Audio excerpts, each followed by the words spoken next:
Ladies and gentlemen, welcome. Can I be heard well over there in the corners of the room? Very low. Oh, that's a problem. Let's try again. Good evening. How's the sound out there? Okay.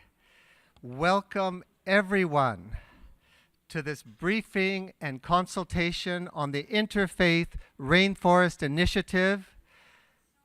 Welcome to those of you in this room here in New York, and a special warm welcome to those of you joining from all over the world via the live webcast.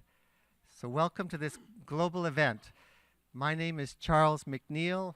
I'm with UN Environment, a proud implementing partner of this Interfaith Rainforest Initiative. We are honored and extremely excited to be here at the UN Permanent Forum on Indigenous Issues to provide a briefing on this new alliance and to consult with Indigenous peoples who are absolutely essential partners in this undertaking.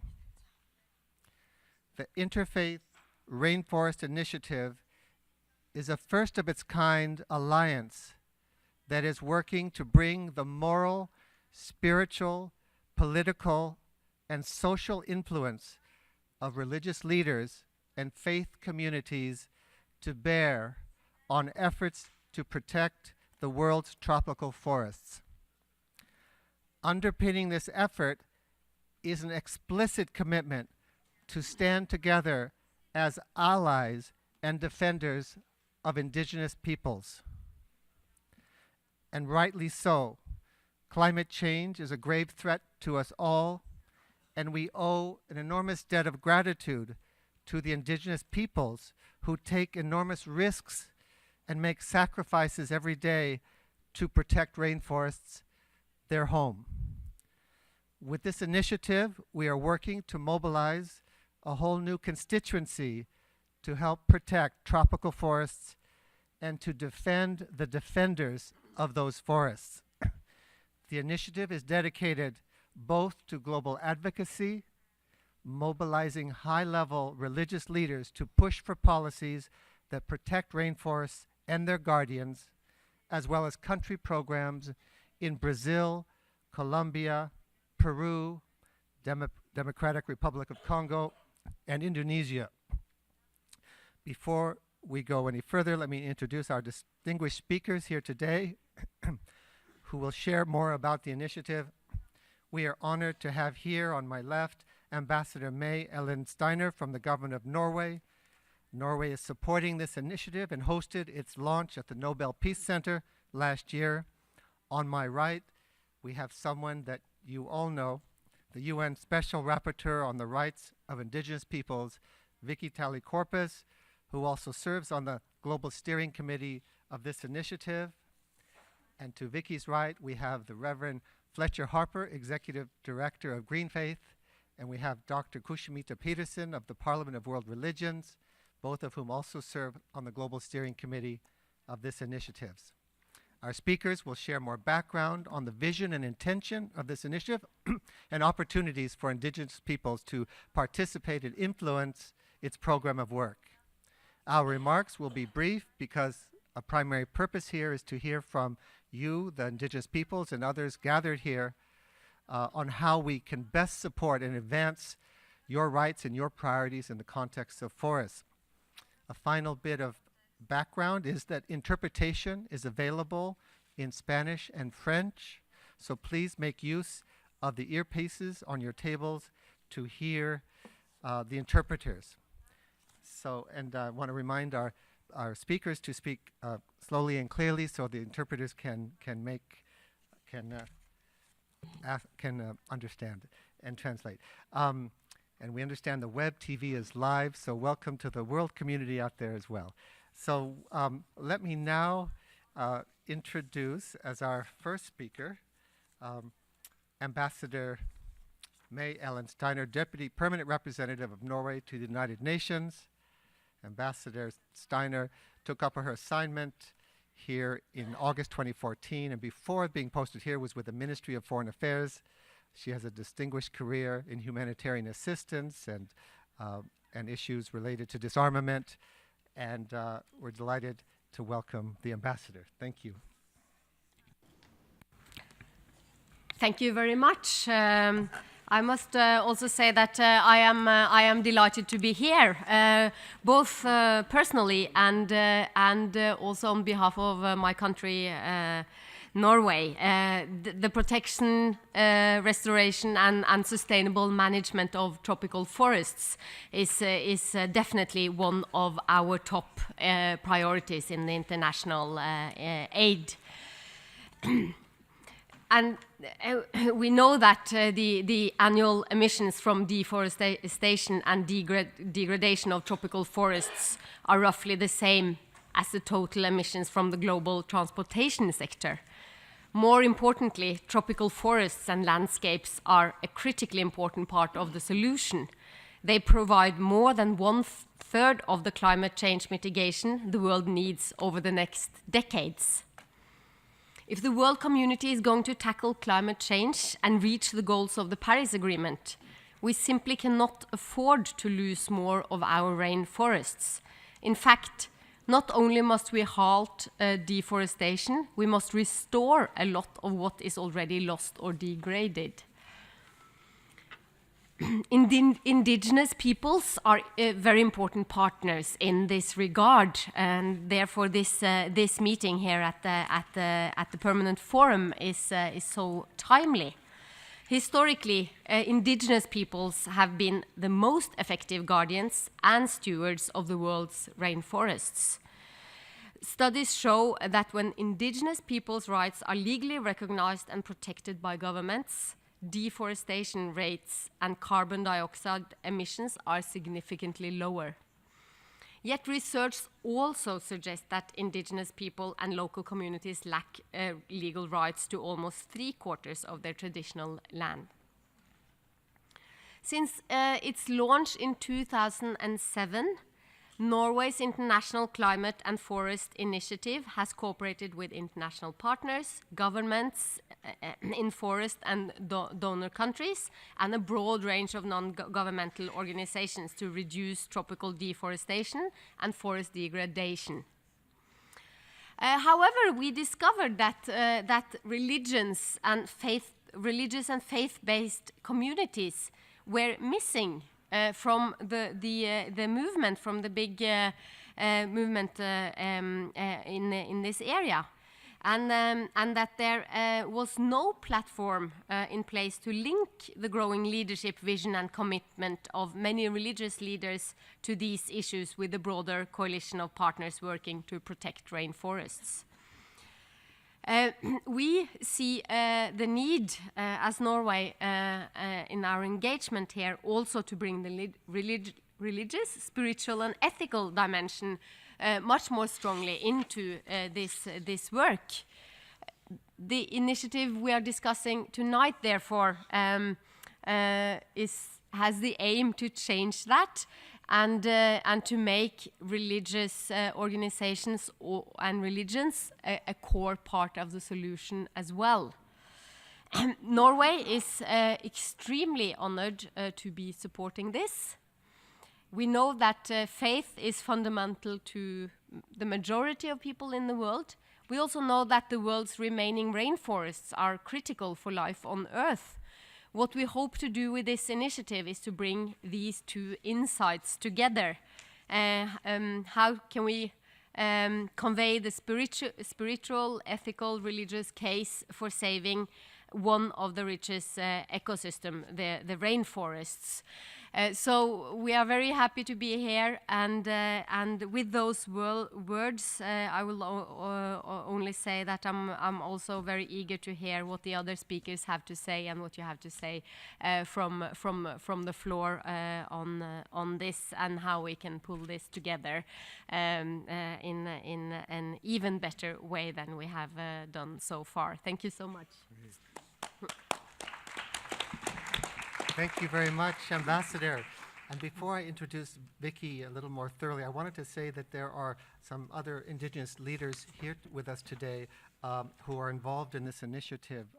We have Joseph Itongwa here from the Democratic Republic of Congo. Welcome and thank you. And we have Tauli-Corpuz, the head of IDACEP, the coalition, the large umbrella organization of indigenous leaders in Peru, and Tashka Yawanawa, leader of the Yawanawa Nation, also involved. So just wanted to acknowledge their presence here and others as well in a little later. So now I'd like to introduce you once again to Vicky Tauli-Corpuz, an indigenous leader herself from the Kakana y Igorot people of the Cordillera region of the Philippines, an activist, a leader, a most courageous individual whose life has been devoted to these issues, and we all owe her a debt of gratitude.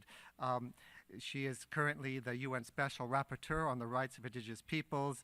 As you know, she served as chair of the UN Permanent Forum on Indigenous Issues from 2005 until 2010.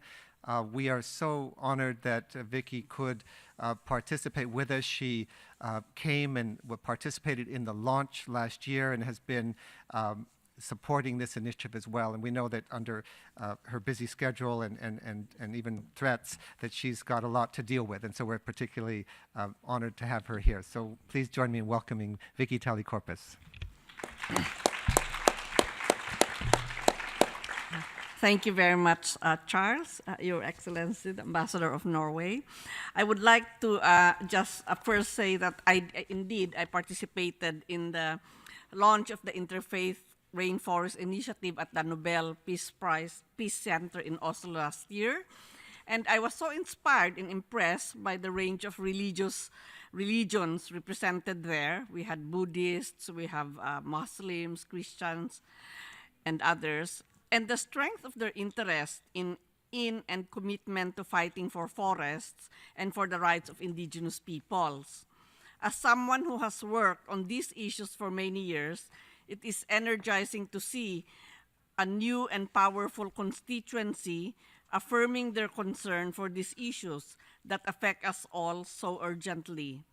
I had a sense that the religious leaders launching this initiative understood and respected the authentic and valid spiritualities and cultures of indigenous peoples and recognized that our commitment to honoring and respecting the natural world has many parallels with the theologies and tenets of the major world religions.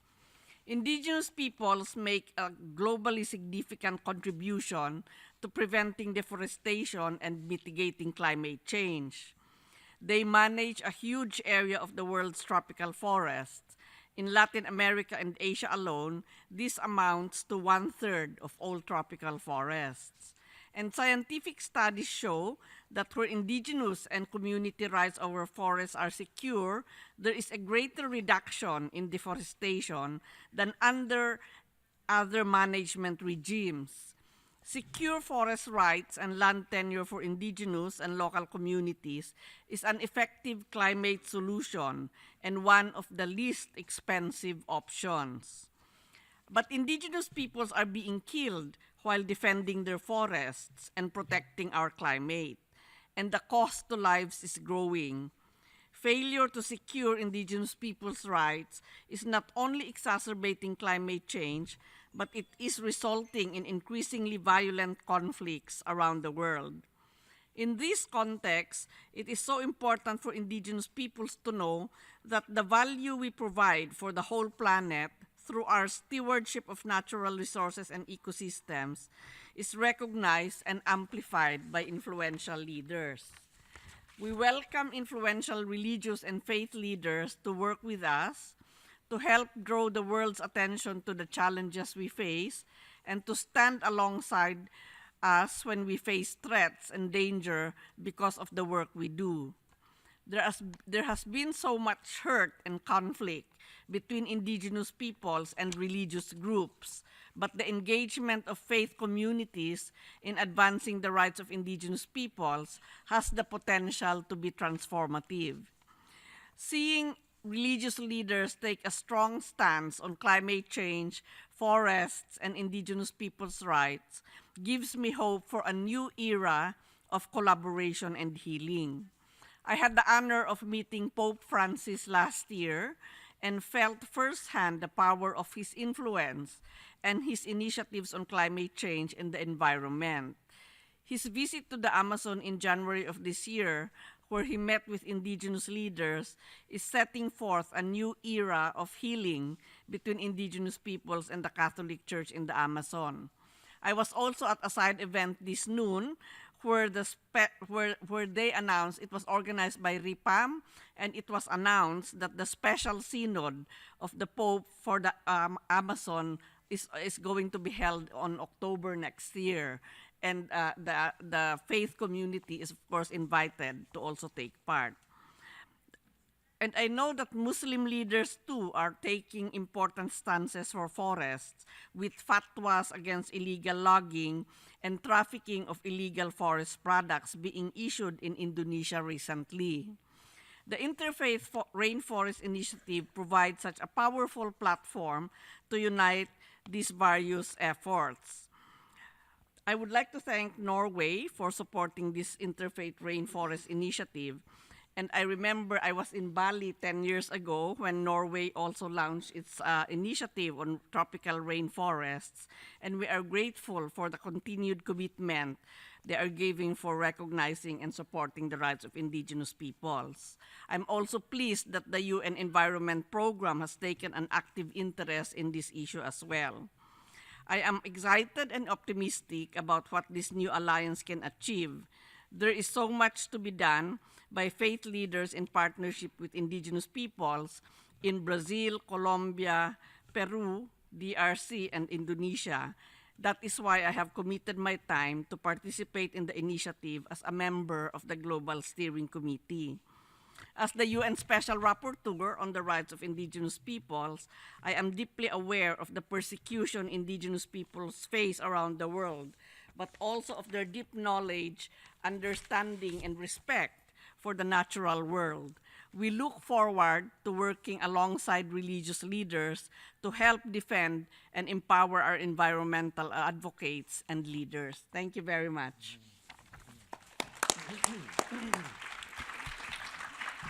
Thank you so much, Vicky. Our next speaker is the Reverend Fletcher Harper, Executive Director of Green Faith.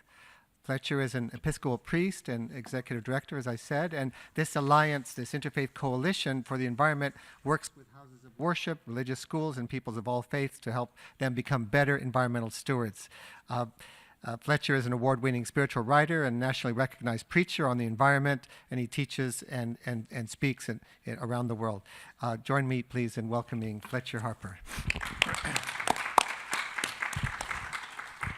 Thank you so much for the welcome. And I'd like to begin my remarks by acknowledging the sacrifices made by indigenous peoples around the world to protect and sustain the world's forests for the benefit of all.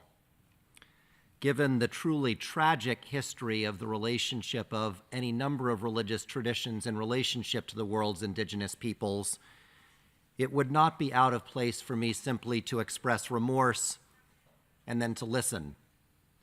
But with what I hope is a genuine humility, I would like to offer, on behalf of the interfaith members of the Interfaith Rainforest Initiative Global Steering Committee, the Parliament of the World's Religions, the Forum on Religion and Ecology at Yale University, the World Council of Churches, Religions for Peace, the Real Network, and Green Faith, a reaffirmation of our shared commitment to working as allies of indigenous peoples to protect tropical rainforests and to defend and to advance the rights of indigenous peoples. I would also like to thank Ambassador Steiner and the government of Norway for their generous support to make this important work possible, and to reinforce how much this means to those of us in the religious environmental movement. There are, thankfully, a growing number of religiously based environmental efforts around the world. but there are none at the global scale specifically dedicated to the protection of tropical rainforests and, at the same time, to working as allies with indigenous peoples for that purpose.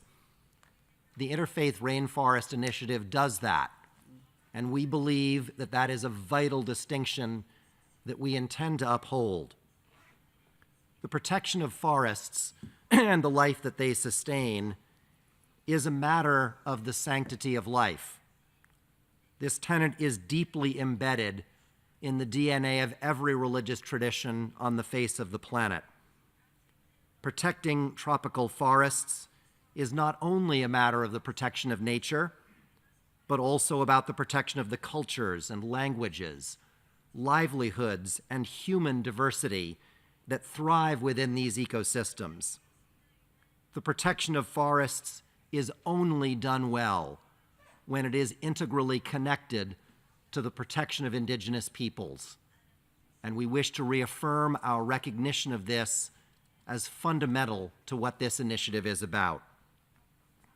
I was privileged last July to be at the launch of the Interfaith Rainforest Initiative at the Nobel Peace Center in Oslo, and to take part in the creation and issuance of a declaration from the people who were collectively moved at the conclusion of that experience to speak in one voice together about our pathway towards the future. The statement said, "These glorious forests make our lives possible. They provide clean air, abundant water. They store carbon and stabilize the climate literally around the world. They provide homes, food, medicine, livelihoods for hundreds of millions of people.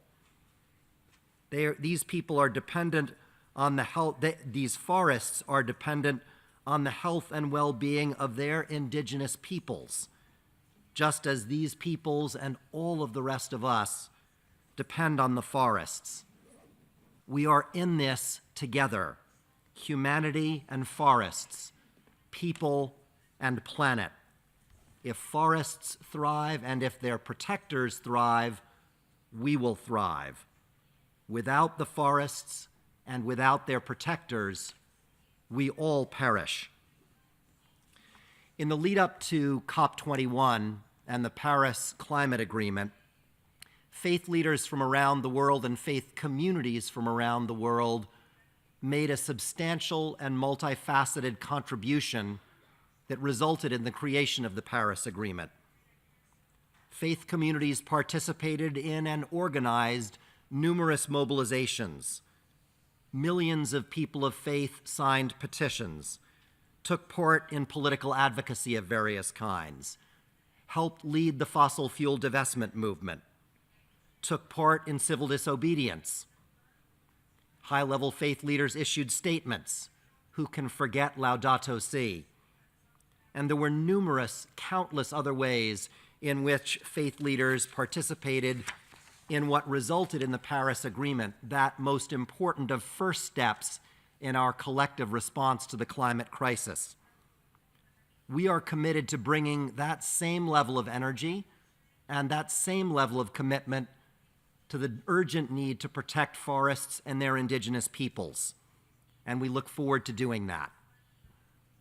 Very briefly, as Charles mentioned earlier, there will be both global and country-level work proposed by the Interfaith Rainforest Initiative. At the global level, there will be a focus on mobilizing high-profile spiritual and religious leaders to intervene in relevant policy forums, to advocate for the protection of tropical rainforests and the peoples who defend them. The initiative will also launch programs in 5 early-stage priority countries: Brazil, Colombia, Peru, the DRC, and Indonesia. These country programs will support the development of faith-based networks designed to support rainforest protection. They will conduct leadership training to equip religious and spiritual leaders on rainforest issues, to build capacity among these religious communities to mobilize and advocate for the protection of rainforests, and for the rights of Indigenous peoples and forest communities. The country programs will be guided by diverse advisory councils, which will include representatives from multiple sectors, including and centrally Indigenous peoples, to ensure that the program reflects and benefits from the unique wisdom of local partners, and to foster a strong, local, yet globally interconnected sense of ownership among these stakeholders. We are here tonight at this stage to listen, to welcome tonight and to urge those Indigenous partners that we hope to work with to share consistently and clearly their inputs on how this initiative can maintain integrity and be effective. We are certain that we will need your input on a consistent basis. There is a great deal of historical inertia to overcome and much blindness from which we must repent and for which we will need your help. We are here to listen. We are in your debt. We hope to be worthy of your partnership. Thank you.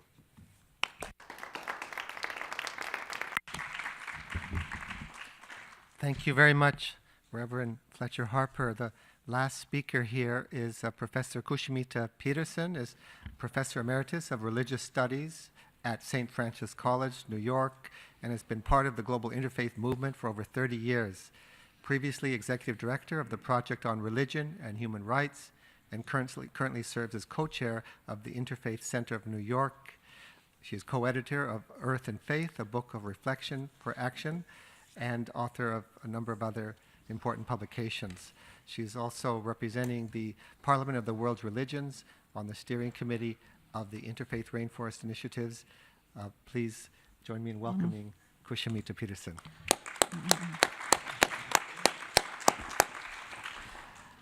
Thank you, Charles. I've been asked just to offer a brief reflection in response to the previous speakers. And Charles began by saying that we will be bringing the moral and spiritual influence of the world's religious communities and their leaders to bear on the urgent issue of protecting and restoring the world's rainforests. And the ambassador also said that we need to enhance the religious, spiritual, and ethical dimension much more strongly in the movement, and to build the case for the rainforests in those terms. And Vicky Tauli-Corpuz similarly said that at the launch program that we had in Oslo last June, that the speakers on behalf of the world's religions held up those values that corresponded to indigenous traditions and were positive for the protection and restoration of the rainforests. And Fletcher Harper has given an eloquent expression of the commitment of the world's religious traditions, and this means all of the world's religious traditions. And it's often said in advocacy for the environment, climate change, and now including rainforests, that people aren't really moved by just statistics or scientific information, or warnings sometimes tend to demoralize people or depress them, and that people's hearts and spirits need to be moved at the deepest level for mobilization to take place. And on what basis are we moved, and so that we can act in unity? I have heard many times, including from indigenous leaders, that our religious traditions need to re-indigenize. I heard this morning, in fact. So what does that mean? It means, as Vicky was saying, that within the philosophies, worldviews, and ethics, the deepest values and visions of the world's religions, there are those elements that correspond to the indigenous spiritual traditions. And at the core of this vision is the community of all life, which some call the earth community. That moral responsibility is not simply towards human beings, And what the reasons for action are not just prudential, like for our own benefit and protecting ourselves, but they come from love and a sense of oneness with the community of all life, which I would like to mention is also mentioned in the Earth Charter. While the Universal Declaration of Human Rights, one of the founding documents of the United Nations, is the basic principle is universal human dignity. The Earth Charter speaks of the community of all life, not merely of human beings. And to come back to religious leadership, the Pope's encyclical Laudato Si actually states that all living, although he's a Christian, of course, obviously, all living beings have dignity, not merely human beings. It's right there in Laudato Si. As what Father Thomas Berry called the communion of subjects, he famously said, the universe is not a collection of objects, but a communion of subjects. And that all living beings, and even beings we don't consider, again, I was hearing this earlier today from indigenous speakers, beings that some would not consider living, such as stones, also have dignity, a spirit, a personhood, and are worthy of respect. And so our traditions need to draw out from within themselves these elements and hold them up and make them as strong as possible to affect, to help us be effective in the work that we're doing all in solidarity. So this is the task before us in order to move hearts and minds, and it's not always easy, but we must never give up. Thank you. Thank you very much, Kushmita. So now this is the part of the program that we wanted to share with you is over. We would like to now offer the microphone to you to hear from you your ideas, your questions, your observations. How is it that we can really forge that coalition between the religious faiths, the faith communities, indigenous peoples, and all of the rest of you? I see the representatives of many organizations from around the world. We want to work with all of you and to make this happen. So I wanted to just open. I also wanted to say that Fletcher Harper mentioned the declaration from the launch of the Interfaith Rainforest. We have documents in Spanish, French, Portuguese, and English with the concept note, the work plan, the actual statement that was declared and agreed upon by indigenous peoples and religious leaders. It's on the back table to my left, to your right from where you're sitting. So now let's open the mic. Please, when you say something, just introduce yourself. And I see that there's some Spanish and French speakers who will want to say something. So remember, you've got one of these that you put on your ear if you're not a native Spanish or French speaker. And let's just open it up. And as I said, please introduce yourself, which organization or which country. And please, let's engage until the reception will happen in 30 minutes. So let's go, and perhaps we'll hear from, let's have Lizardo, who's the head of the Indigenous Peoples movement in Peru. Muchas gracias. Thank you very much to all presenters. Lizardo Coperpeso from Shiktibo and from the forests in Peru. I represent 1,800 communities with 109 federations. Hearing of this initiative, which is very important, that offers to create a coalition with the participation of the whole process that the indigenous peoples of Peru have been contributing to. I have heard thoroughly part of what the government for Norway, that they offer funds to establish mechanisms. However,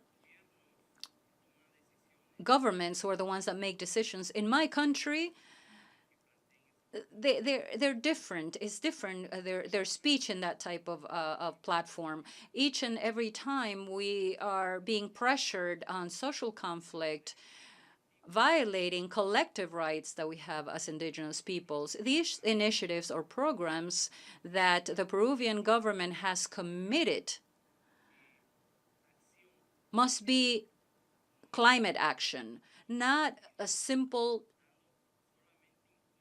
speech with double standards by providing mere reports. Indigenous peoples live in different basins, as we call them in Peru, that are sacred sources of water. So our fight is for life. We must resist in order to be able to exist in the Peruvian Amazon.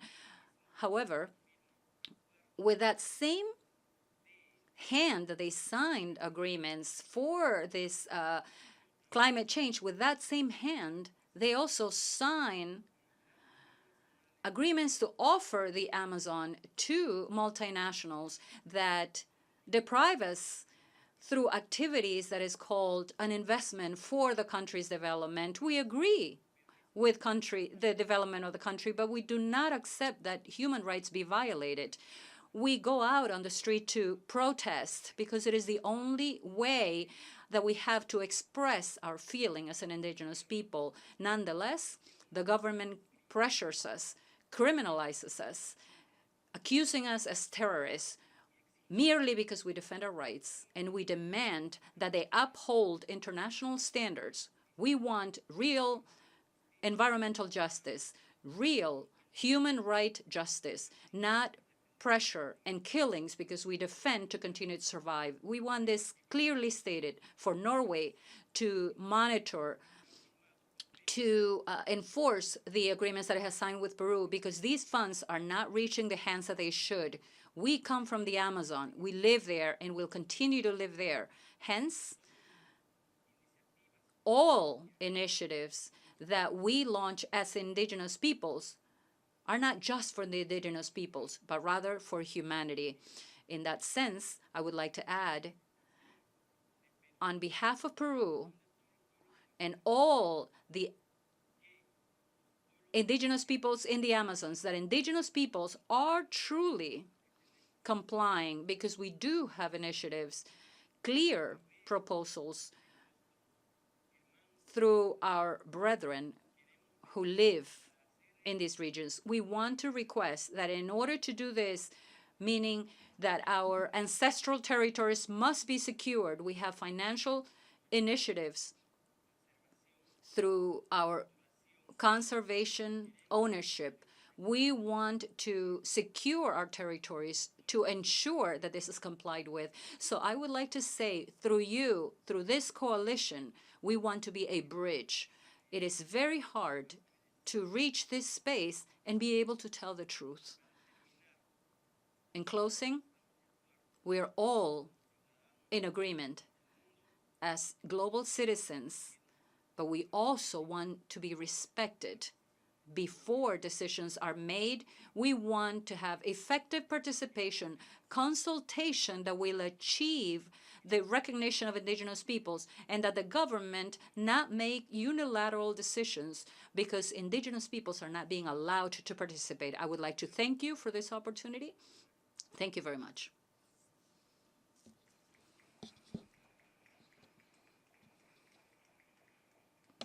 Thank you very much, Lizardo. We'll offer the microphone to a number of people. We'll come back and respond, but your points have been well heard. Now, Joseph Itongwa from Democratic Republic of Congo, please say a little bit about your organization as well, but welcome, please take the floor. And remember, the translation option is available to you. And we'll call on other people in just a moment. Go ahead, Joseph. Merci. Thank you to all the speakers, and thank you for all the efforts that you've done in Oslo in June. Thank you to the Norwegian government for their important support.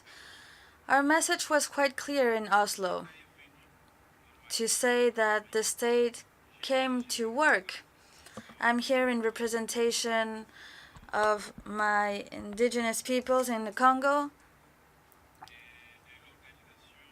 at the eastern of Congo. From the organization I represent, I was in charge of the communities in the indigenous communities in Congo and Africa, and the local communities as well. As you know, I live in the south of the Congo, which is one of the largest rainforests after the Amazon. So our message was clear. In order to strengthen our relation with faith-based leaders, we know that this relationship is very important. We know that in order for our rights to be protected, we need to protect the rainforest and secure them. There are many initiatives taken by the CRD,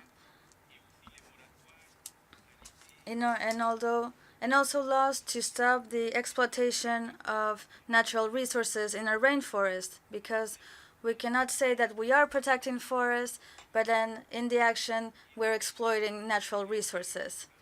And if religious leaders do commit to help indigenous leaders in order to make this coalition, then we thought that that could be a very good message to give out to the world. As I said, religions have a very strong moral force, and we know that in the CRD. We mobilized ourselves. We thank you because the declaration was translated in several languages, including French, and this was the perfect occasion to talk with our colleagues of the Catholic Church and the Protestant Church and Church in Congo. We had 3 delegates, and we got together and we exchanged our points of view on how to identify the main stakeholders that could help us with this issue. And the action plan that you will develop will surely help us to keep up this coalition. And so we think that it's important that this coalition will strengthen the works that we have already been doing as indigenous peoples, protecting and securing our rainforest. The Norwegian government invests a lot in CRD, and we're grateful for that. And if we could invest resources for this coalition, it would be very good. Thank you. Thank you. Thank you very much, Joseph Itongwa. We'll take a third point there. I see that there was a request to speak, and those of you who also would like to get on the list, just raise your hand so I can notice where you are. Okay, thank you. Go ahead. Gracias.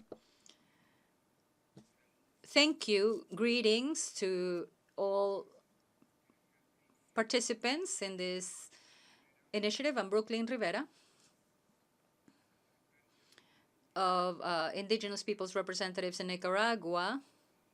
I am a delegate before the National Assembly. Are you, after hearing the presentation of this initiative, I believe that is innovative and encouraging. And we believe that by facing our own situation in our country, in defense of our territory and our communal assets, that this could eventually accompany these countries, indigenous peoples in our countries. We understand that there are pluralized countries, but we would have to see if at some point there's a way to expand this. In Nicaragua, we have extensive areas of rainforests, which are reserves, natural reserves, both in Osawas, which is the Miskito and Mena territories, also the territories in the southern part of the country, the Rama territory, the Rama peoples, where there was recently a major fire that affected almost 6,000 square kilometers, and not even the government has the ability to face this situation. Indigenous peoples have a rainforest protector, but we need to be accompanied by this type of initiative. We are very interested in that at some point,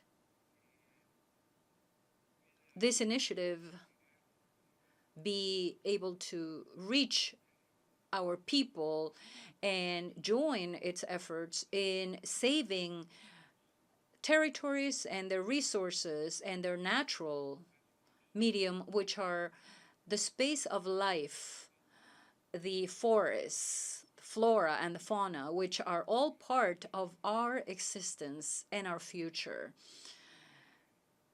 In addition to recognizing and supporting this initiative that you have undertaken, while recognizing the valuable contribution of Norway, we encourage you to continue on, and I would like to be in contact with yourselves in order to perhaps pursue the possibility of expanding this initiative into other countries, such as Nicaragua. Thank you. Thank you very much. And just I wanted to draw your attention to the questions up on the wall here.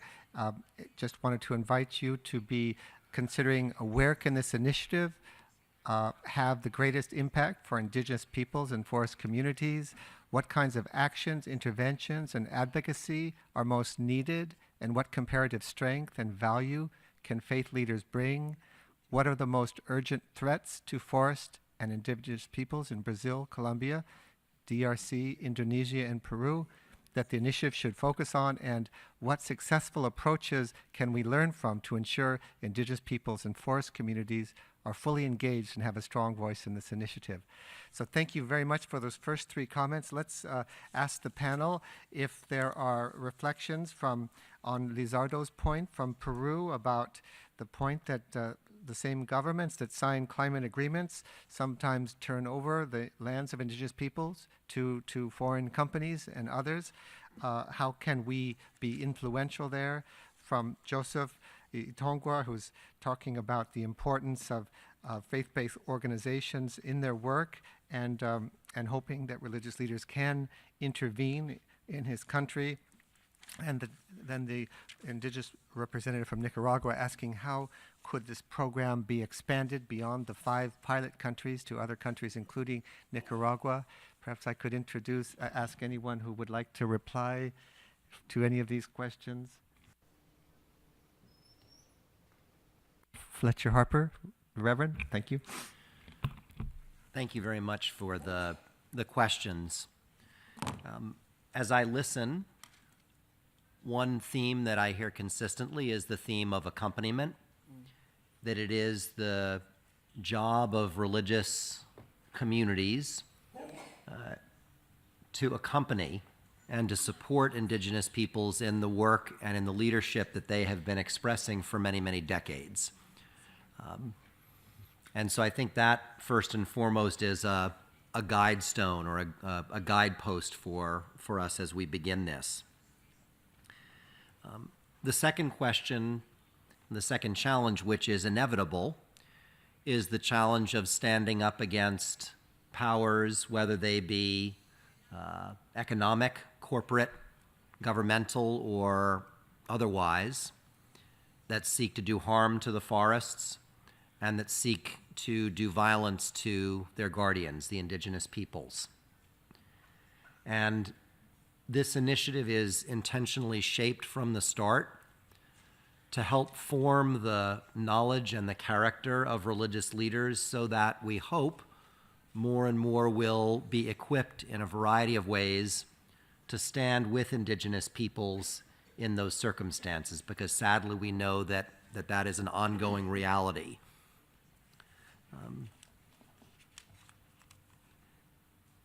I think I'd stop there, Charles. Yes.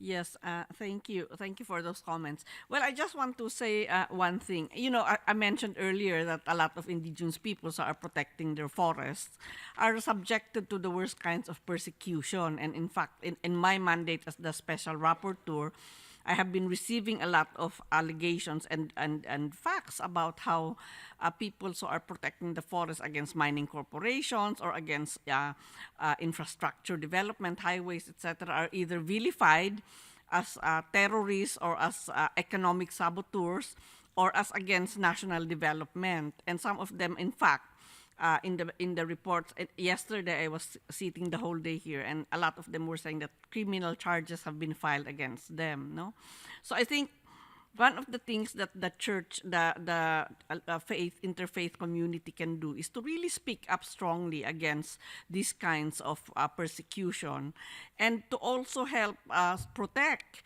the indigenous peoples who are fighting for their rights to their forests. And these kinds of protection mechanisms can include sanctuaries, because some of these people are really they will be arrested, or at least support for legal defense. No? And for me, in this Rainforest Initiative, that can really be something that can be thought of, so that the need for protection, the need for sanctuary and support whenever criminal cases are filed against them, it will be also addressed by the interfaith community. Thank you. Ambassador? Thank you. I'm the only government representative here in the panel, so I feel also that there were some questions or challenges that needed to be answered by me. And what I can say on behalf of my own government, but maybe also generally as a government representative, we have still a way to go. There are still challenges, and there are inconsistencies in policies. There are inconsistencies in policies in my country, but also of course, in other countries, and possibly in what one ministry does is not totally consistent with what another ministry does, or these things do happen.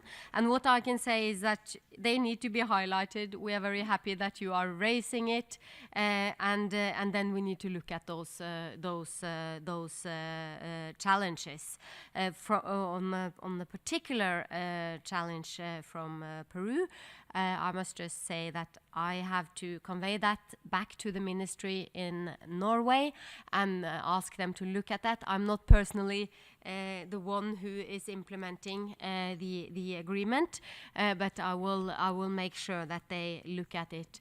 And we do try to do our best, and it's not always good enough. And at least some of us governments, we are happy that you are pointing at them, and then we can discuss it, and we can try and resolve the challenges together with you. That is at least the aim, and particularly in this initiative, we are trying to do some work here together, and we are happy if you are pointing at those inconsistencies. Great, thank you very much. Great, let's open the floor again. I saw some requests for the floor over in this part of the world, and then what about over here? I see some interest there, and there, okay, and there. Very good. So let's have a series of quick comments, and there. Okay, welcome, please. I'll try to be quick. David Grenfeld, Water Culture Institute. I'm also coordinator of the Water Ethics Network, and it's the ethics concept that I want to bring out here. I think it's a great initiative. I would like to be involved, but I'm not on the faith side. I'm not indigenous. I work on ethics. Isn't that part of it? We had a World Water Forum last month in Brazil. A lot of indigenous people spoke, and the common theme was we're not going to get anywhere unless our cultures are respected, or the rivers need to be respected. You need either environmental ethics or cultural ethics to survive. So I would say, in terms of the guiding questions, that the trying to get how to gain respect for different ways of living is, to me, an ethical endeavor. It's not only a faith-based endeavor. So my question is, how do you see the role of environmental ethics, eco-psychology, and a lot of NGOs that go with that would be eager to be supportive of this initiative but might feel left out if it's just faith-based? Thank you very much. That's great. Let's hear from the person behind you there. Thank you. Bueno, mi nombre I am Felipe Gomez. I'm Maya Quiche from Guatemala. For 29 years, I have undertaken Mayan spiritual life after having known the Christian faith. With all due respect, I see this initiative as a very important one, given that indigenous peoples from all the world support and live in that spiritual dimension, and it is that spiritual dimension that links them to the natural world, to the mineral world, and to the animal world and ecosystems. And I do believe that before this issue, my experience in interfaith dialogues, I have noticed and learned that it is important to place great emphasis on the interfaith dialogue because each world is different. Indigenous peoples automatically link ourselves to nature. We respect the natural world, and we are not concerned about a world external to reality. This is the difference of the Christian world. As I said, with all due respect, they're concerned of the world, of what is beyond. And there are many confessions of the Christian world that unfortunately are not concerned for nature because they're thinking of a different dimension. And well, in the indigenous peoples world, every forest, every mountain, or even an entire mountain is a sacred place. It's a place of ceremony. It's a sacred, sovereign place. And this is a fundamental factor in conservation and defense of nature.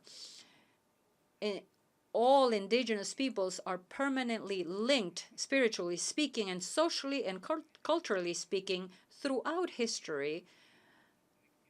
We have a constant link because those are our sacred places. In our situation as Mayans, we have special days on our Mayan calendar. We're always constantly linked to nature.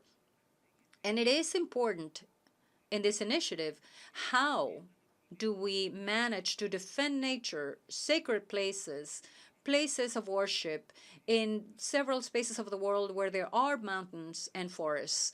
Another factor that is important as well is to consider within this initiative that we are different, diverse. Hence, it is important to safeguard that part. My experience in interfaith dialogue has taught me that we all have something that we don't want to talk about. If those of us that participate in the spiritual world, in different faiths, if we talk honestly with an open heart and are willing to respect our differences, then this would be a path that can have great influence in the world.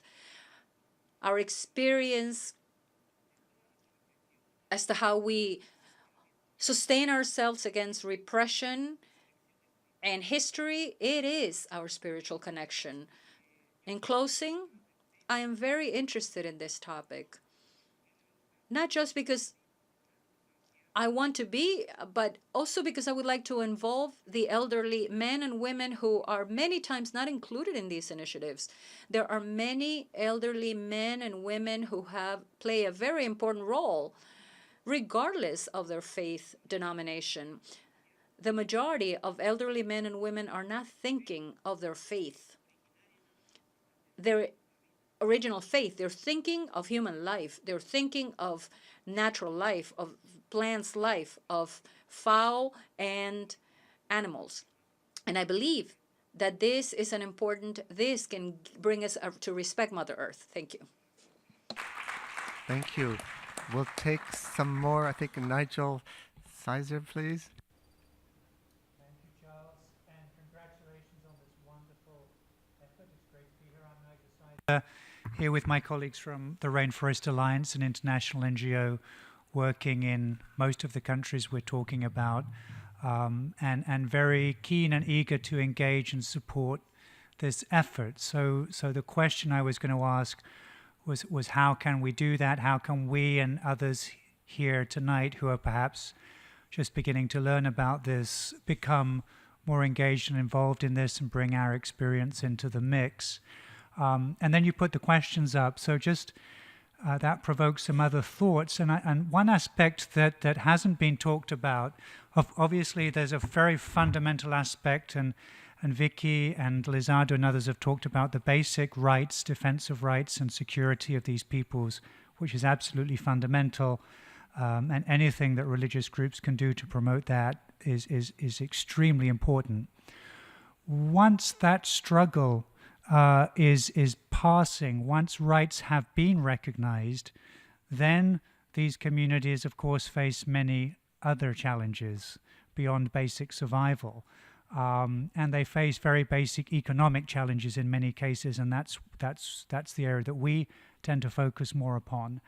And once rights are recognized of communities, whether it's in the Amazon or the Congo, Indonesia, other parts of the world, there then becomes the challenge of economic development and income and livelihood development and well-being of the communities beyond basic survival and their spiritual well-being.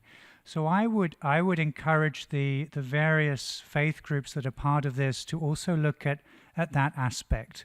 And actually we have, by coincidence, a very amazing example of this from our own work in Guatemala.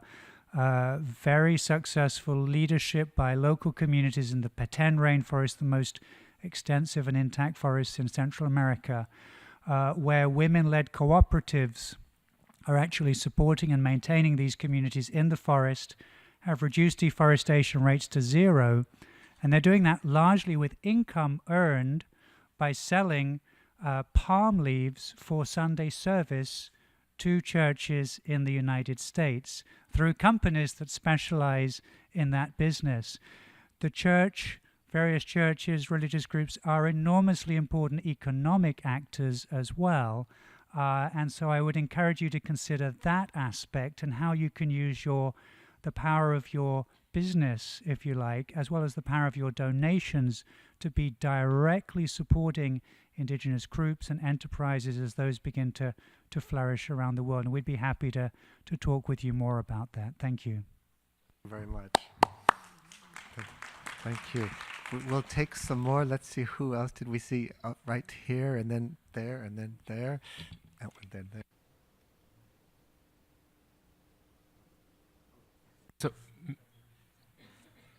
maybe just to follow up, I'm Scott Francisco from Pilot Projects Design Collective. We're a ecological design organization. We work with communities who are seeking change, and we do a lot of work in forests and with forest communities, and are looking for innovative ways to help protect, conserve, and restore forests in partnership with communities. And I'm just wondering, is there a mechanism for collaboration that where, as it's been brought up, churches or other religious groups anywhere in the world might find a way to collaborate, whether that's through something innovative like working with Shate and helping to support a cooperative, just other ways of sharing resources. What's the mechanism to bring ideas and resources together to help all of this happen?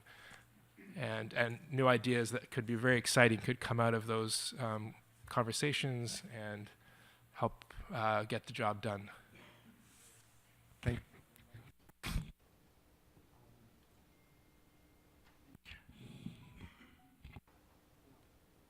Thank you. My name is Kelechi Elanya. I'm from the Yale School of Forestry, and I'm also the founder of the Alive Africa Foundation International.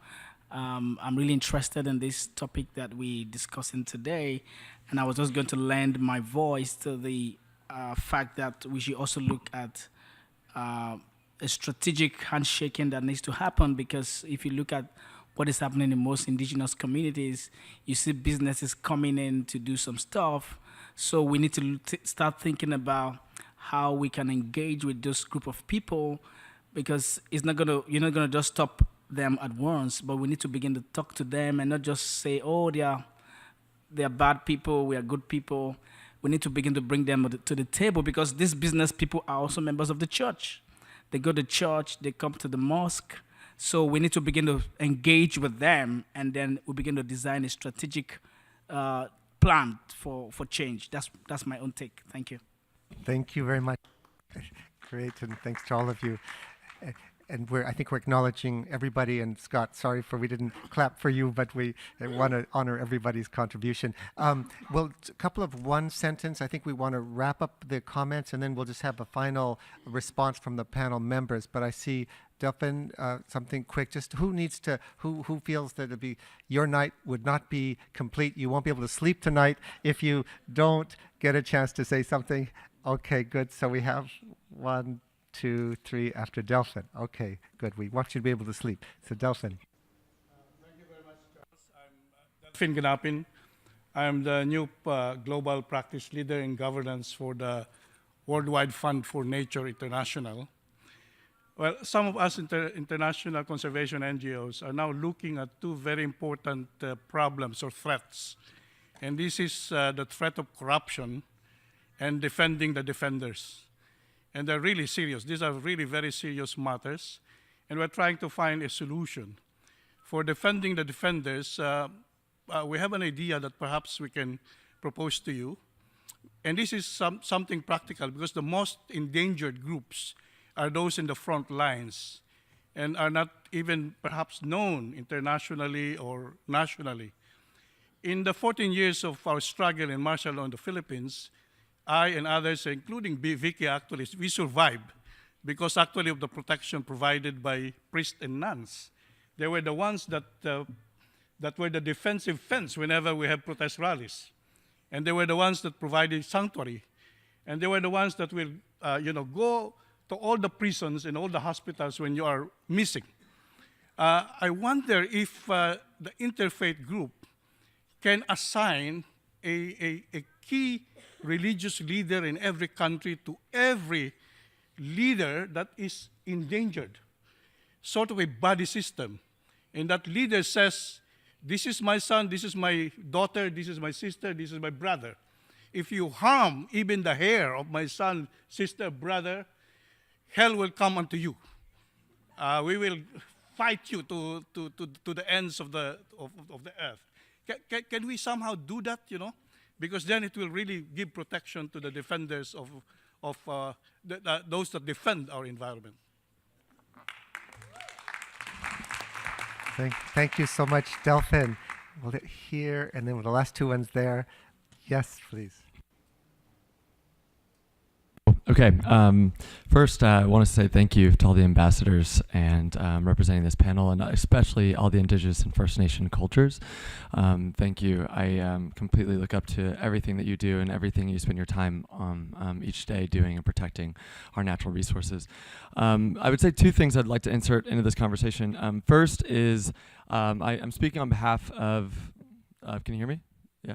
Okay. Just identify yourself too. Christopher Salata. I represent peace organization and young peace activists that are really looking forward to working more with interfaith communities from across the world. I speak on behalf of the millennial generation, and I also want to speak on behalf of my friend Chetescott, who is a young Indigenous youth leader who cannot be with us today. The two things I want to insert first is I think that it's really healthy for this conversation to have many more youth voices, because we are the ones inheriting this future that has we have a lot longer return on what is happening, and also women voices. I really encourage all the women in the room to speak up because we barely heard from you, and from this point forward. But then the other thing I want to insert into this conversation, I was studying biocapacity again today, and studying what's happening and how much we're consuming of the Earth's resources. And right now we're at 1.7, and so basically we're consuming 1.7 Earths per year, and it's getting worse each year. And I feel like there's a little bit of a lack of urgency and immediacy to some of these conversations. And with that, what I'd like to encourage is maybe a small vernacular change in a few different words. One is maybe from defense moving to offense, and also from conservation moving to proliferation. And why I say that is I think it'd be really healthy if we're trying to change hearts and minds to speak with the Indigenous and First Nation cultures on what do we want these forests to look like in 2030 and 2040, and how do we grow them back to the capacity that we have the ability to, and how do we actually replant and regrow and not only try to protect, because we're at a point where we now have to move to the offensive and not just only on the defensive at this point in human history. So thank you. Thank you very much, Chris. Last two comments, and then we're just going to take a quick run by to respond. The person in orange, and then the one in the corner, and that's it, and we'll conclude. Yes. Bueno, Thank you very much. Thank you for allowing me to sleep tonight. My name is Ruben Sanchez. I am a Chilean Mapuche. I live on the high mountains where the water is born. And I believe that this is a good initiative. What is fundamental in continuing on is dialogue. We pursue dialogue. But this dialogue is always challenged, mostly because of the lack of knowledge of one to the other, and sometimes with conflicting interests.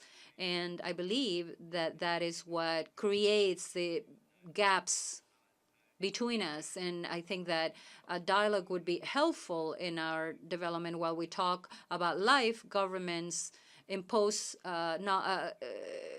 elements of the market. We talk about territory, they talk about land. We talk about rights, they talk about property. We want to live, businesses want to extract. For us, our surroundings, water, forests, the space are part of life. And for businesses, these are merely resources that must be exploited. Hence, it is fundamental, and we invite to dialogue and respect and to improvement of these conditions. And we are convinced that this is the way to move forward. And this is a great initiative. Thank you very much. Thank you very much, Ruben. Last comment there in the back in the corner.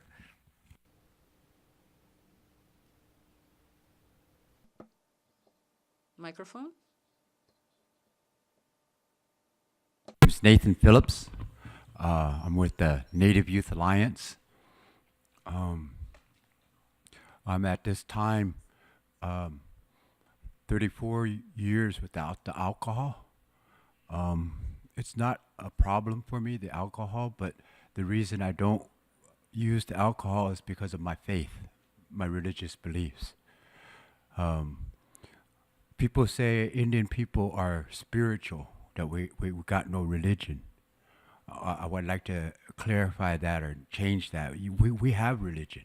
I mean, it's our way. You know, you call it religion, we call it a different word, but it's ceremony. It's communicating with a higher power. My Omaha people say Wakanda. You know, that means a great mystery. You know, we have a word for spirit, and it's not Wakanda. So we do have God. You know, and that's, you know, and all my times that I've been working with interfaith groups, we've been denied our religions. We've been brought down to just faith, spirituality. You know, we're more than just spirituality. You know, we were placed here by God. You know, when we say we didn't come across no land bridge, we were put here by God.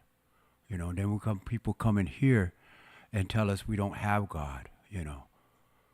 See, that's what we need to remember, is that when we come together as interfaith to, you know, there's wars over there between religions. Here in these Turtle Islands, we never had a war over religion, you know. But see, that's what this, you know, gotta give us our God and let us have our God, you know. Respect that. I want to say thank you to you for being here. This is my first time in the United Nations. I've been coming here for 30 years.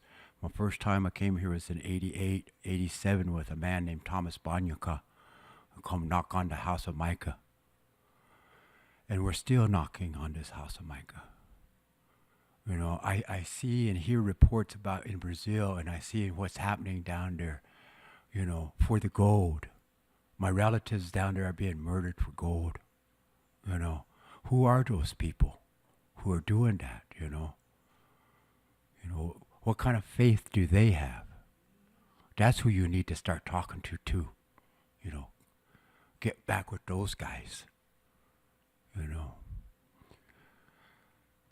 So, but I just want to say that again, you know, here in this Turtle Islands, we never had a war over religion. We respected each other's way of prayer. So thank you for that, and I really want this to work. Thank you so much, Nathan. Thank you. So now we've heard from David and Philip and Nigel and Scott and Kalima, Delphin, Chris, Ruben, and finally Nathan. Could we invite, I know we all ready to go to the reception, but we'd like to hear, perhaps if I could invite the ambassador and our colleagues here to give some final remarks in response to these questions. I would only like to say thank you. I've been listening and noting what you had to say. I've learned a lot from what you had to say. This is an initiative that we're now taking another step forward, and we must continue to discuss it and to come together to protect the rainforests, and from all quarters, governments, civil society, indigenous peoples, interfaith and religious organizations. So thank you so much. Kushamita. I so much appreciate the mention of dialogue and interfaith dialogue. And the practice of dialogue is based above all on respect. And if you can enter the dialogue with respect, recognizing the dignity of the other, then the knowledge that we need to acquire can be acquired. That is the process for doing it. The interfaith movement is made up of thousands and thousands, probably tens of thousands of groups around the world. And it has evolved. It has evolved and grown. And today, in the interfaith movement, the traditions of indigenous peoples are recognized on, or should be on, for the most part, I can't speak for every organization, traditions of indigenous peoples are recognized on an equal footing with the other religions. Now, the word religion brings with it a great deal of baggage. We're already hearing that. For some people, spirituality is better than religion. For others, it might be less. But the last thing that I want to say is, in the interfaith movement today, people of ethical conviction, people who are atheists, people who are humanists, and many, many, many people who consider themselves spiritual but don't belong to so-called organized religion, are very, very involved in interfaith encounter and dialogue and coalition building. So I just like to say, as a sort of someone who's been in this movement for over 30 years, that if you consider yourself to be a person of spirituality, a person of ethical conviction, a person of no particular religion, an atheist, whatever it is, strange to say that interfaith welcomes all, and that includes this effort for the rainforest. So please, everyone is everyone is part of this movement. Thank you. Reverend Harper.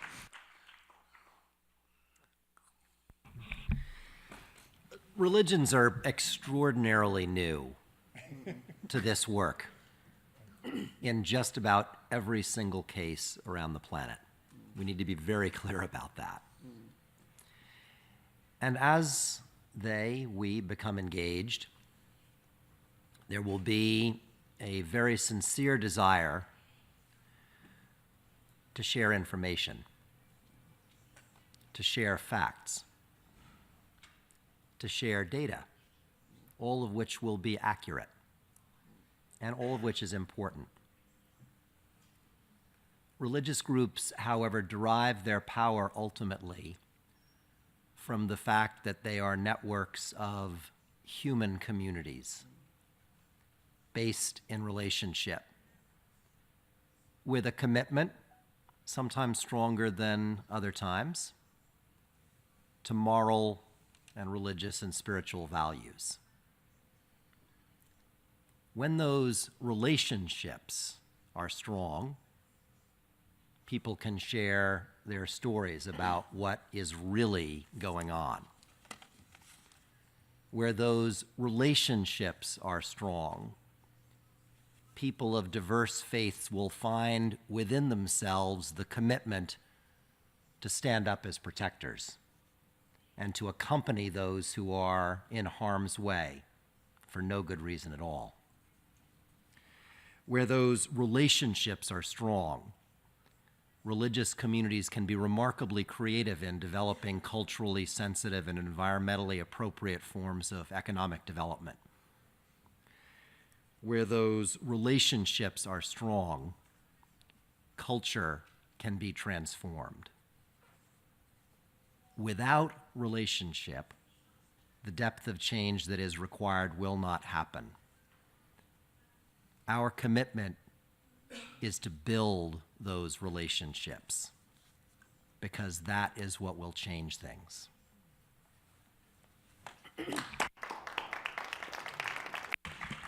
Thank you. Vicky Tauli-Corpuz. Thank you. Well, I just wanted to say that, indigenous religions, faiths, and spiritualities are indeed systems that have been developed over generations by indigenous peoples. And it has always been developed closely with the ecosystem or the nature which they find around them. I did a visit to Paraguay, the first visit I ever did, and I met with the Guarani. And the forest to them is their temple. We went to talk in a forest where they walk around and around the forest. And many of their rituals and sacred sites are in the forest. And I think this gives you this really confirms, a lot of the things that we hear about indigenous peoples, that their spiritualities, their cosmovisions are very much linked with that kind of relationship with nature. And I hope that a time will come when all these different faiths, and maybe this interfaith initiative is really the start for that kind of dialogue to happen. Because in the past, indigenous religions were always undermined, or spirituality were always denigrated, and in fact criminalized in many cases. And now there's another new challenge that many indigenous peoples face in various parts of the world: the fundamentalist religions. Whether these are Christian, the religious right, or the Muslim fundamentalism, or even Buddhism, Buddhist fundamentalism. And I think that's really, for indigenous peoples in many parts, that's what they are facing now. So while I know all our people around here are really that different kind, they are not those, but I wonder if we can have a dialogue to talk about how to deal with them. They are really I just received a lot of reports about how these religious groups have really led towards the destruction of indigenous cultures, and they're, making them so ashamed of their own religion. So I hope we will be able to also tackle this in this kind of initiative. Thank you very much. Yeah. And as a final comment, I wanted to thank you all. I heard a number of requests to participate. The ethical focused people say, I don't see myself in there. How can we participate? Let's talk over the reception. Groups like Nigel and Delphin and others, we very much want to work with you. We see two ways immediately. There's Friends of the Interfaith Interfaith Rainforest Initiative that can advise and work with us on the global level. And then in the 5 pilot countries, we'll be having missions, inception missions soon. We'd like to meet with your people the moment we land on the ground. So any of your groups who are working in these 5 countries, we want to meet with you and collaborate in the country, and really want to create a way to work together going forward. We heard many interesting ideas, including the buddy system of key religious leaders and threatened people. We like that idea. The idea of working with the business sector, we do intend to work with the business sector. We'll find the way to do that. And Chris, your point about replanting and regrowing, restoration, forest restoration is indeed an incredibly important priority for all of us. We'll work on that one. Wanted to just basically before you leave, I wanted to invite you to pick up the documents that are on the back table. I'd like you to share some food and drink on the there outside. Wanted to thank you, not only all of you here in this room together, but all of those participating remotely by webcast around the world. Wanted to thank you for your interest. We want to create this with you together. This is the point of this. This is the first public event reaching out, and we're very, very happy and grateful to you for your interest and really want to have this initiative rock the world. So please, thank you for being here and enjoy a few minutes together of informal, and feel free to come up to us. Actually, we'll all go outside and come up to us. We'll share business cards and so on to move forward together. So thank you very, very much, and thanks to the panel.